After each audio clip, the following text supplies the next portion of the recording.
There are 700 school districts in New York State and over 4,300 school buildings. These are just public school buildings, not even the private ones, that house over 3 million school-aged children every day in our state.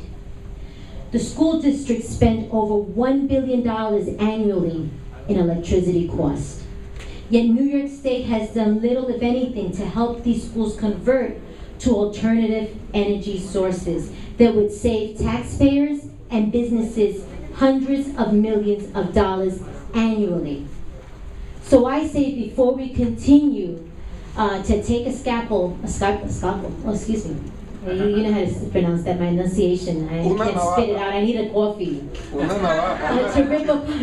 To rip apart our fragile programs for our neediest children, we need to do some of the following.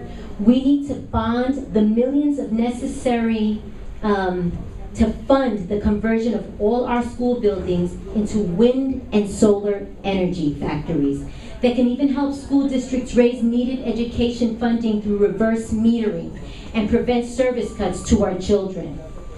I have introduced legislation that will begin that process, and it's basically looking at the numbers, long-term and short-term.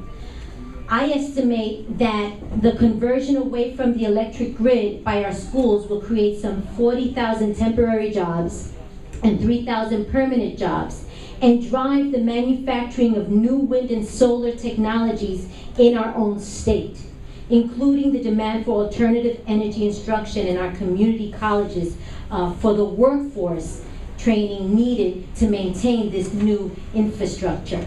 So what is government waiting for? Well, maybe they don't like that it's a Latina that introduced that piece of legislation, I don't know. But you know, it is time, because when we are faced with a financial crisis, we can't use that as an excuse to gain the confidence of our citizens. We need to be able to demonstrate that we can solve pressing problems. And this is an area that speaks volumes. If we can find billions of dollars to send overseas to bail out foreign banks, if we can spend over $2 billion daily on wars overseas, then surely we can find the funding to help support the technologies that will reshape our society, our labor market, and preserve our environment.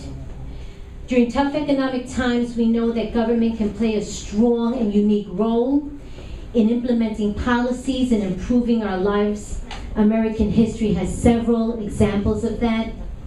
So where is government when it comes to shaping consumer demand for alternative energy and products that use technologies that preserve our environment?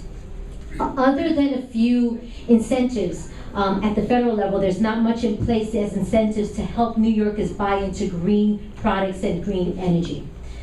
Currently, New York State has only one incentive for consumers to purchase an electric, a hybrid, or alternative fuel vehicles.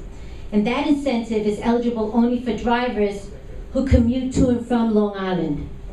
That incentive is called the Hoove Lane. It's the express lane. I'm sure you're familiar with it.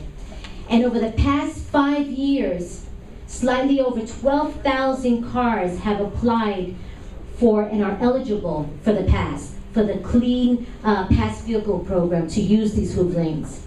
And what does that say to us? That says that clearly it's not a big enough incentive. We need to do more in order to promote consumer purchases of these vehicles, to create demand for the business firms producing the technology, to create related jobs in our state, and better protect our environment. I have legislation that sets forth a number of incentives. And I'm not married to these. I'm open for amendments and negotiations, but we need to begin someplace, and we need to begin now.